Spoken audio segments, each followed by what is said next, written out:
Welcome back, everybody, to No More Future episode 10. Yeah, I know. I discontinued this whole damn series or something. Or not really, I just got burned out with all the visual novels that I'm like playing left and right, to the point that I'm sick of it. But we'll come back again, yes, and hopefully you subscribe, like, comment, share to your friends. Yeah, I'll be finishing this game, man. I told you. And if I do finish this part and it was actually updated, we'll continue that as well. Going back to the game, let's get it. Odd that you'd only bring it up now though. Was it always there or did it appear just this morning? I don't know if it was there before. I didn't notice. I see. Either way, it seems harmless for now, so I don't see the point in doing anything about it. Make sure to tell me if it starts to bother you though. Of course, you have my word. I recall Isaac, he died. No, it had a terminal illness and he was chosen for some kind of experiment of transferring consciousness, the brain, towards, or just the conscious mind to a robotic being. I don't know, man. Good, remember, I'm always here to help you with your problems. The doctor smiles at you as she continues her train of thought. Speaking of, I never did tell you what we were gonna do now that we've definitely put Arthur in the timeout box. Huh.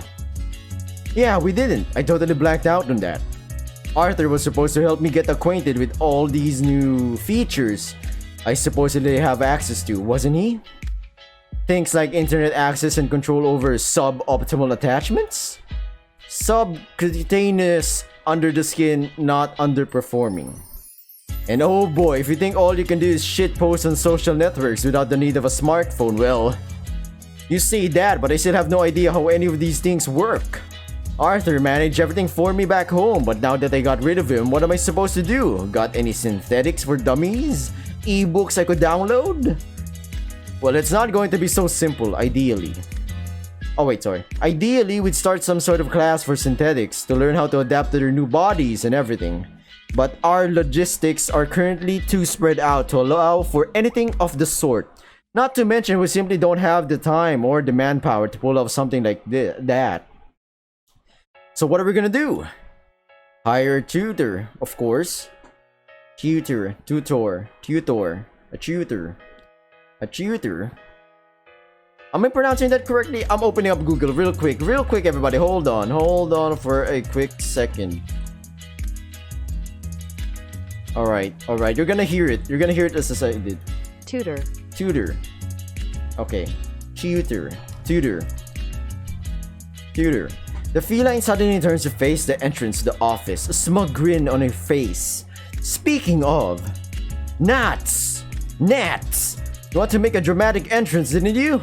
The door to the room slams open on cue with a cat's beckoning, sending your heartbeat into a frenzy. A golden maned canine rushes into the room, her stubby tail poking out from her tight brown trousers. Tight. Her snout appears contorted into an emotion vaguely resembling anger for whatever reason. Well. Nats. Or Nat, for short. Damn it! I know a person named Nats. Not gonna divulge into that any further though. Mary, I told you to be more subtle about it. The entrance can't be dramatic if you're announcing it like that. I spent the entire morning figuring out how to introduce myself to my new buddy and you went and ruined it just like that. Do you know how many introductions you can have with one person? Just one! I'd argue about that. You can have two. The first introduction and the second one to destroy or fix any misunderstandings that happened to the first introduction. So that's why first impressions are really, really important. But if you're gonna meet this person continually, maybe you can talk to them, be confident about it, like stand up. Hey, you're saying my name wrong, you F-face. Yeah. You thought I'd be subtle? Subtle? Come on, I thought you knew me better than that, kid. The Labrador is about a foot shorter than you and her stance makes her seem even smaller. God, I fucking hurt my throat. She's trying her best to look upset, but it doesn't take a detective to figure out that she's just playing around. Whether she's aware of it or not is another matter entirely. You pray she's just putting on an act. however ridiculous it may be, and that she's not this way with just about everyone she meets. Gosh, you're such a big meanie. I even bought a box of cupcakes as a welcoming gift. Ah, so that's what that box was for. You're always so thoughtful. I didn't see you bring it in though. What happened to it? I ate it all earlier. I skipped lunch to finish compiling those notes you asked me to, and I was hungry. I couldn't resist. I know that makes sense. At least she's honest. The cat can't stop herself from laughing at the dog's embarrassing story. Ha! Just like you, indeed. Don't worry. I'm sure Isaac won't mind either way. Anyway, Nats, this is Isaac, our resident synthetic. You should already know everything you need to know about him, but in case you don't, feel free to ask him. Don't worry, he doesn't bite. And Isaac, this is Natalie. She's one of our newest members on the team, relatively speaking. If you haven't guessed it already, she's going to be your handler from now on. A dog, a handler. Nice play, nice play. She'll be in charge of monitoring you throughout the day, as well as help you with that new body of yours. She'll stick by your side wherever you go and be constantly aware of where you are, what you're doing, how you're feeling, and will just about everything else, really. So literally, she is the handler, our manager, if in an idol or singer, artist, musical artist perspective, depends. You know, if it's a boy group or something, if it's a solo flight kind of thing, then there's usually an agent or manager for that person. Hope you don't mind. As a matter of fact, you do, and you make sure that Mary knows it with a sharp leer in her direction. But it looks like there's not much you can do about it either way, so you pray she's just exaggerating as usual. Still, a new handler, whoever this Natalie is, she definitely doesn't look the part or acts like it. Mary sure has a way of corrupting everyone around her into a funny-looking gremlin. You pray that the dress does not make the priest in this case, else this would be a circus, and these two, the clowns. Well, that's just great. You're really kidding me today, aren't you, Doc? Though, let me guess, Arthur was already doing all that for you without me knowing, huh? The cat gives you one of her usual coy grins, one of her telltale signs of assent. Mary, you're making me look bad on purpose, aren't you? That's so mean. You know, I can do that just fine on my own. The feline crosses her arms as she laughs at the Labrador's joke. I guess I'm doing that. I guess I am doing that, huh? How about I leave you two alone for a while? That way you can properly introduce yourselves to each other. Mary turns to face you, a cheeky smile on her face. Oh, that's kind of cool. The eyes are actually moving. You don't mind that, do you? For once, you don't need to think. For once, you don't need to think all that hard about an answer to such a silly question. A few minutes without you breathing down my neck sounds like a dream. Ha! Looks like your humor's improving at least. Here's hoping your mood does too. I'll head on over to my computer and type down some stuff before I forget. Catch you two in a bit. Without further fanfare, the cackling cat swiftly returns to her post in the corner of the room. You have a feeling that she could still hear you from over there. Then again, you've seen how absorbed Mary can get in her work when she wants to be. It's difficult to say whether she'll actually follow your conversation or not. You turn to face this Natalie, devoting your full attention to her. She's a young, around 20, 25 at the latest, and carries herself with a mixture of unbridled exuberance and unchecked curiosity. She almost feels like a time bomb of pure emotion, ready to explode at a moment's notice, like a Labrador, a young one, or somewhere in the teenage, adolescent, or, you know, mid? I don't know. I keep saying I don't know. I know, fam. Although apparently just as deranged as her boss, wait, did I read the verse? Yeah. Although apparently just as deranged as her boss, she gives you a completely different vibe from the cat lady. A more wholesome one for sure. Though there's like, oh god, what the hell? For sure. Though there's likely more under the surface you still don't know. You ponder whether you should break the silence in the ice yourself, but before you can get a word in, the impatient dog beats you to the punch. Nice to meet you. I'm Natalie, your resident handyman. Woman. Anyway, I do just about anything Mary tells me to, really. Though I suspect there'll be a lot less of that now that I'm officially your handler. Either way, I'm sure it'll be fun.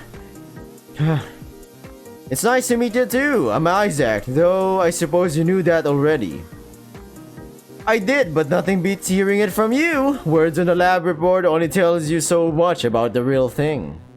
To be honest, you're the first synthetic I've ever interacted with. It's a totally new experience for me. So yeah, I'm a little excited. The glee in the canine's voice, the glimmer in her hopeful eyes betray her enthusiasm. She seems rather thrilled about her assignment, or perhaps just by the idea of meeting you. I see. I'm sorry about the way Mary introduced us, by the way. You seem pretty bummed out about the way she went about it.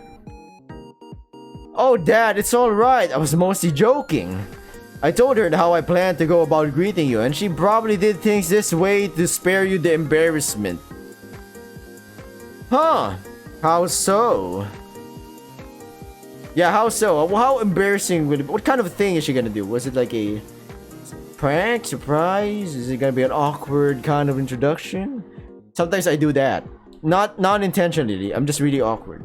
No, I have not mastered the social game aspect of life. Well, anyway, I've known Mary for more than a few months now, so I already know what to expect from her. I know how crazy she can be at sometimes. At times? Okay, maybe all the time. Yeah. But I swear she grows in you eventually. I think? You certainly hope that'll be the case. But yeah, I really hope that Mary's idea of introductions didn't give you any weird ideas about me. I promise I'm not as bad as she made me look. I don't really think it was Mary who didn't portray you in the best of lights. It didn't even take a second for your words to plunge the dog into a quiet but nevertheless teary mess. What I mean is, I didn't even pay attention to any of that because I was too busy thinking about how awesome it'll be to have you as a friend. The Labrador loudly grasped at your hastily improvised, though not entirely false explanation. Really? Oh my gosh! Did you really use the friend word? With me? So soon? Funny enough, Labradors are really friendly. A lot of dogs are friendly, but they're more friendlier? I don't know. Oh my gosh, I feel so honored. I just met my first synthetic and he's already my friend. It's so awesome. The dog's reaction is very much unlike that of those people at the train station or your fellows at the condo you live in. Not gonna lie, man, I said this at the first episode or part. I like Isaac's synthetic robotic look, man. He looks really slick, cool. He looks like the kind of Terminator you want on your team. You know, so I don't know why people were like, oh my god, it's a 6-7 foot husk of a chad of metal, man. I don't know. The dogs, yeah, okay. Unlike their skeptical and oftentimes frightened gazes, her genuine wonder and amazement send warm vibes straight into her heart. Oh, that's nice. I mean, that's with me with dogs and cats, really. They're just... Our family cat is always it's like a grumpy cat, you know. Not exactly, but just... It's always, looks like it has an angry bitch face. Sorry for that. Sorry for Meow. That's her name, Meow Meow. I was not the one who named her. It's my fam. But yeah, she always has that like, I'm angry, I'm pissed. It's like a little child baby that's pissed, man. But there are times that... No. It's just that... It's just her face, really. While our family dog, Sandra, you know, you've heard her from some past videos barking in the background. I had to cut it. I know, always happy, fun, friendly, very playful. Funny enough. Alright, going back to the game. Perhaps she's a little over the top, and you definitely appreciate her if you could lower her voice so that the whole building didn't have to know what's on her mind 24/7. But you find yourself inclined to ignore all that, much like how she's ignoring that fuel runs through your veins instead of blood. Okay, maybe I'm being a little unprofessional right now. What I mean to say is, I'm really looking forward to working with you, Isaac. Well, oh, and please call me Nats. That's what everyone here calls me. Natalie. Huh. Filipino accent, man. Natalie, Russell. Yeah, you've heard of these names in some of my playthrough with my friends, yeah. Working with me? You mean we're co-workers? I thought you were working for me. Wait, that came out wrong. You're not my servant or anything? I mean, of course you're not. Hey, don't worry, I get what you mean. I am here to help you, don't get me wrong, but at the same time, I like to think we're both working towards a common goal. You want to find out whether you're still human inside or if you're a machine, right? That's what we're trying to find out too, me, Mary, and everyone else. I'm in helping you adapt to your new body. I like to think I'll be playing my part in this project just the same as everyone else, much like you will just by existing. Finding answers to life's greatest questions. Finding solutions to humanity's greatest problems. That's part of the reason why I joined Pandora. And I bet that's part of the reason why you're here too. So I'm looking forward to doing that and more, working by your side. The words that come out of Natalie's mouth are definitely corny, but they also seem as genuine as the rest of her personality. She seems to take great pride in her role here, and her aspirations are noble if nothing else. Somehow her earnest but youthful energy manages to curve your lips into a smile. Yeah, same here. Thanks, Nats. Natalie. Thank Nat. I'm trying to see if my Filipino accents, because as a Filipino, any person that's has spoken in English has some merge of accents, and it's hard to remove that and just speak actual plain English. Oh, a bottle of water. Oh, a bottle of water. Hey, buv. Hey, blood. What the blood? Blood. What you doing, blood? In it, bro. Okay, I'm just being really offensive right now. I'm sorry about that. I might cut that. Editor, cut that in. Most likely not. The girl chuckles like a schoolgirl upon hearing you use her nickname, but soon manages to bring herself to stop. No need to thank me, friend. Just glad to be of help. You're happy with how your conversation has been going so far. Now that the amount of people you can regularly chat with has dropped down to the single digits, conversing and hanging out are swiftly becoming your favorite activities. Though, perhaps you should start asking some more useful questions now that introductions are finally out of the way. Either way, you seem to have accepted the idea of synthetics pretty fast. Even I still can't wrap my head around it, and I'm literally one of them. Are you sure you haven't met any others before me? Not even glance at one in the hallways or something? Speaking of, you've yet to see another synthetic yourself! You expected the place to be stacked, full of them, and yet you haven't even seen a single one over the last 2 weeks. Yeah, for a laboratory that's been hailed as the OG creator of robots and all this stuff, synthetics, we haven't really seen anyone else. Curious and slightly unsettling. Nope, believe it or not, you're the only one who lives nearby for now. Only one nearby, so there are more. Interesting. Really, but I thought this was Pandora Labs HQ. It is, but Pandora has facilities spread out all over the globe, and many of them are equipped with the same tech that was used to help you transition. Huh. For some reason, I thought this was the only place around that could do something like that. I mean, the technology is still experimental, so there aren't too many of them out there. But logistically speaking, when you're trying to save the lives of people so close to death, it's preferably to have the tools already on site than risk flying them all the way here. I see, so I wasn't the only one who was approached in dire circumstances like that. You're not sure how to feel about this revelation. On one hand, you're glad that Pandora is giving some people who would have otherwise died a new chance at life. On the other, you wonder whether that's only because people so close to death are far less likely to reject their offer. The Labrador notices your uncertainty almost immediately and tries to offer some comfort.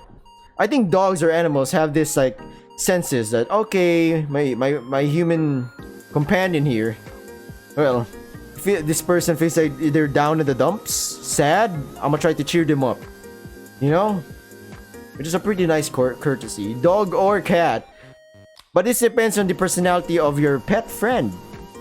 Not all animals have the same thing going on. Yeah, I hope you don't feel like Mary was trying to take advantage of you back then. I assure you, she always has the best of intentions. While you still have some doubts, you decide to accept that explanation for the time being. Don't worry. Don't worry. I know she was just trying to help out, and I'm thankful to her for being there when I needed it most. I'm just struggling to take it all in, you know? I get that, that's okay. I know this is some pretty complicated stuff we're dealing with, and oftentimes pretty depressing to boot. Just know that I'll always be here if you need a hand processing everything, okay? You nod at your handler a final time as you try to steer the conversation back to where it started. So I take it that every other synthetic happens to live elsewhere for now. Pretty much, most other synthetics are currently living in specialized facilities across the globe away from regular humans. The idea was to get you guys comfortable in a secluded environment for a while to help you get your bearings whilst the climate surrounding this technology became a little more amiable. But I hear you insisted on getting back to regular life sooner than anyone else. I get it, you gotta ease in society, you know. Society sometimes jumps the gun and say, my opinion is correct, fam, you're evil. Sometimes you place fantastical thoughts, you know, in the, you know, like, oh, I have evidence, conspiracy. And this could be a two-way thing. Either your hunch is right, or you are incredibly wrong. Yeah, I'll end that here. I'll be seeing everybody in the next episode of, I even forget about this, No More Future. And if you're new to this channel, please subscribe, like, comment, and share. On that, thank you for watching. Stay safe. I might see you in the next episode part, or maybe a different game entirely. Stay safe. Good luck. Goodbye.